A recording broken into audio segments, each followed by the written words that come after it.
ఆదాయం 5, వ్యయం కూడా 5 ఉంటుంది.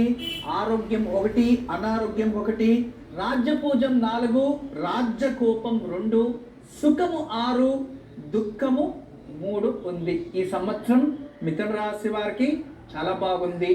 అయితే గోచార ఫలంలో ఈ సంవత్సరంలో 12వ ఇంట్లో వ్యయ స్థానంలో గురువు ఉంటాడు. ఇక అన్ని గ్రహాలు వారికి శుభమే పలుకుతుంది.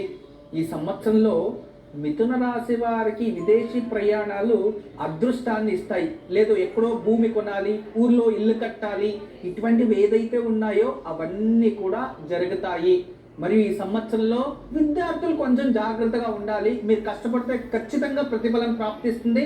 కొంచెం ప్రతి సంవత్సరంలో కష్టపడే దానికన్నా అధికంగా కష్టపడితే ఈ సంవత్సరం అదృష్టవంతులు అవుతారు. ఇక భూమికి సంబంధించిన వ్యాపారాలు చేస్తూ ఉంటారు కదా, వారికి కొంచెం స్లోగా అభివృద్ధి అవుతుంది. అది సంవత్సరం ఆఖరిలోపు వాళ్ళు అనుకున్న స్థాయికి రీచ్ అవుతారు. ఇక భార్యాభర్తల మధ్యలో ఇతరులు ప్రవేశం చేస్తే కాస్త మానసికంగా ఇబ్బంది పడే ఛాన్సెస్ ఎక్కువ ఉన్నాయి. అందువల్ల మూడో వ్యక్తుల మాటలు విని భార్యాభర్తల్లో గొడవలు పెట్టుకోకండి. మౌనంగా ఉండడం ఈ సంవత్సరం మీకు చాలా అదృష్టము. ఆరోగ్య పట్ల జాగ్రత్త చూసుకోండి. ఎందుకంటే ఈ సంవత్సరంలో ఆరోగ్య విషయంలోనే మీకు ఎక్కువ ప్రమాదాలు కనబడుతున్నాయి. ఇంకా అన్ని విధాలుగా లాభమే. మీరు అనుకోని సక్సెస్ అవుతుంది. ఈ సంవత్సరంలో నూతన గృహ ప్రవేశాలు జరుగుతాయి. మిథున రాశి వారికి ఎన్నో సంవత్సరాల నుంచి కట్టడాలు ఆగిపోయినవి పూర్తి చేస్తారు. ఎన్నో సంవత్సరాల నుంచి భూమి రిజిస్ట్రేషన్ ఆగిపోయింది, అది జరుగుతుంది. సంతానం లేని వారికి సంతానం ప్రాప్తిస్తుంది.